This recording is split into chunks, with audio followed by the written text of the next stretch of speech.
네, 오늘 우리가 읽은 본문에는 저희 교회가 한 달에 한 번씩 둘째 주에 성찬 예식을 할 때 늘 듣던 말씀이 바로 기록되어 있습니다. 24절부터 29절까지 바로 성찬 제정의 말씀이 기록된 곳입니다. 이 시간에는 오늘 본문에서 이 성찬 제정 말씀이 왜 바울이 고린도 교회 성도들에게 하고 있는가, 그 문맥을 살피면서 하나님께서 우리에게 성찬을 베푸신 그 의미 하나를 따라 그 뜻을 잘 받드는 우리 교회가 되었으면 합니다. 바울이 오늘 이 성찬 제정의 말씀을 고린도 교회에 말하고 있는 이유가 뭐냐면, 한마디로 성도들이 성찬에 참여하고서도 그 성찬의 의미를 훼손하는 일을 저지르고 있기 때문이었습니다. 그 죄가 뭐냐면 바로 17절부터 22절까지 고발됩니다. 내용인즉 당시 고린도 교회 성도들 가운데 부한 자들과 가난한 자들이 함께 교회 공동 식사를 하면서 차별이 발생하고 있더라는 겁니다. 당시 초대교회 성도들은 교회 공동 식사 모임을 가지면서 이 식사 중에 주로 끝에 성찬, 그리스도의 만찬을 의미하는 성찬 예식도 함께 치렀다고 합니다. 그런데 이 공동 식사를 하는 과정에서 이 부유층에 속한 사람들이 가난한 자들을 배려하지 않고 자기들 배만 채우는데 급급했다는 거죠. 21절과 22절이 그 모습을 보여줍니다. 21절, 22절입니다. 이는 먹을 때에 각각 자기의 만찬을 먼저 갖다 먹으므로 어떤 사람은 시장하고 어떤 사람은 취함이라. 너희가 먹고 마실 집이 없느냐? 너희가 하나님의 교회를 업신여기고 빈궁한 자들을 부끄럽게 하느냐? 내가 너희에게 무슨 말을 하랴? 너희를 칭찬하랴? 이것으로 칭찬하지 않노라. 부유한 자들이 가난한 자들을 배려하지 않고 공동 식사의 자리에서 자신들의 배만 채우기에 급급해하면서 가난한 성도들과의 차별과 분열이 일어난 겁니다. 그래서 22절에서 바울이 책망하듯 이는 빈궁한 성도들을 부끄럽게 하는 일이 되고 무엇보다 하나님의 교회를 업신여기는 죄를 짓는 거라고 그렇게 선언합니다. 그래서 17절과 20절에서 말하듯이 뭐라고 하셨냐면 이 교회의 모임은 오히려 해로운 것이 되었고 더 이상 주의 만찬으로는 함께 모여서는 안 되는 교회가 되었다라고까지 선언합니다. 그래서 바울이 오늘 이 성찬 제정의 말씀을 29절까지 선언한 겁니다. 즉 이렇게 말하는 거죠.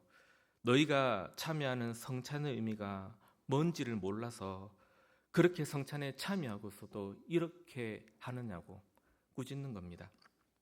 사도가 선언한 성찬 제정의 말씀은 이런 거죠. 성찬은 성도가 그리스도의 명령을 따라 그분의 피와 살을 먹고 마심으로 새 언약에 참여한 자로 그리스도의 죽으심을 전하는 일이라고 그렇게 요약을 합니다.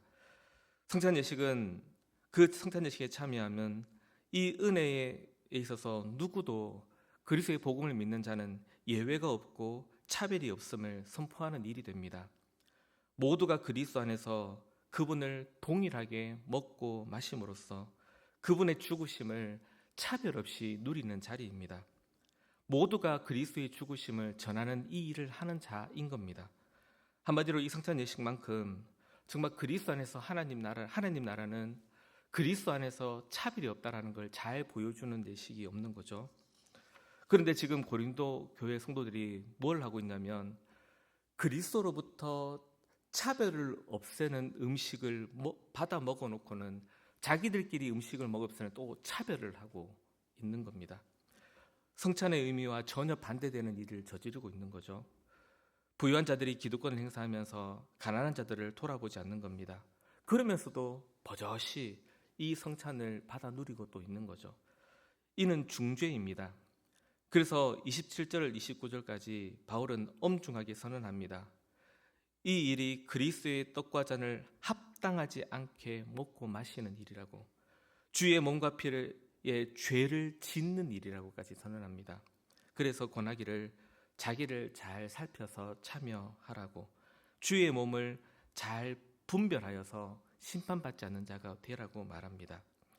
여기서 결국 문맥을 따르면 합당하게 먹고 마시는 거, 자기를 잘 살피는 거, 결국 교회 안에 가난한 자들을 돌아보는 그 일을 게을리하지 않기를 바라는 의미가 강하게 묻어 있는 겁니다. 그리고 마지막으로 33절 34절에서 결론으로 그래서 교회 공동 식사 자리에서는 함께 기다려서 그 성찬 참여자로서의 의미를 잘 누려가라고 그렇게 바울은 권하면서 오늘 본문을 마무리합니다. 그래서 오늘 본문을 한마디로 하면 이런 겁니다.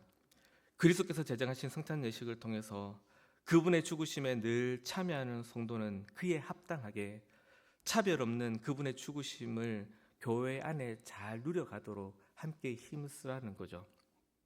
성도 여러분, 오늘 고린도 교회를 향한 이 바울의 권면은 지금 여기 우리에게도 여전하게 우리가 추구해야 할 하나님의 큰 뜻입니다. 오늘 우리 식으로 하면 마치 고린도 교회 성도들의 일들이 우리에게 이렇게 일어나는 것 같은 거죠. 우리도 성찬 예식에 늘 참여하는 성도들입니다. 하나님께서 베풀어 주십니다. 근데 이렇게 차별 없는 성찬 예식을 받아 먹는 성도가 되어놓고는 교회에서 함께 모일 때 가난한 자와 부한 자 이런저런 여러 가지 일들로 성도들 간에 차별이 일어나게 된다면 역시 우리 교회도 이 고린도 교회 성도들이 저지르는 잘못을 저지른 일이 되는 겁니다. 그러니 사도가 우리에게 뭐라고 하겠습니까? 성찬 예식에 참여하는 성막교회여, 그리스도께서 차별 없이 베푸시는 그 성찬을 받아 먹은 자들로서 온 성도들이 복음 안에 하나 된 것을 잘 증거해가는 교회가 되라고 그렇게 우리에게 말하겠죠. 오늘 이 뜻을 잘 기억하시면서 우리 성막교회가 그렇게 하나님의 참된 성찬이 누려지는 교회로서 온 교회 성도들 안에 이 복음의 능력과 은혜가 누려지는 교회가 되게 해달라고 함께 기도하였으면 합니다. 우리는 이 땅을 살면서 서로 간에 차이라는 게 있을 수밖에 없습니다. 몸의 약함과 강함이 다르죠. 가진 것과 가지지 못한 것이 다르죠. 살아가는 형편들이 다 다르죠. 세상에서는 그렇게 차별이라는 것을 발생시킬 이유들 우리들도 가지고 있습니다. 근데 교회는 어떤 곳이냐? 하나님께서 그런 모든 차이들을 오직 한 가지로 없애버리십니다. 예수 그리스도의 그 죽으심을 모두가 받았다라는 이 사실 하나로 우리 안의 모든 차이가 덮여져 버립니다. 성도는 서로를 바라보며 우리는 서로 차이가 있는 사람들이 아니라 예수 그리스도의 크신 은혜 때문에 모든 차별이 사라지고 하나님의 한 가족이 되었다라는 걸 기쁨으로 누려가는 곳이 바로 교회입니다. 우리 성막교회에 이 은혜가 넘치기를 소망합니다. 우리 성도들이 이 세상에서 차별을 받아 소외되었을 때도 교회에 오면 그런 소외감이 사라지는 곳, 세상에서 교만했던 자들도 교회에 와서는 그리스도의 그 공로 때문에 겸손해지는 것, 그래서 우리 성막교회 안에서 우리를 공평하게 바라보시는 하나님의 은혜가 가득히 누려져서 하늘의 통치가 여기에 있다라고 고백되는 성막교회가 되기를 우리 시간에 같이 함께 기도하시고 또 우리 개인 기도하시다 돌아가시면 좋겠습니다.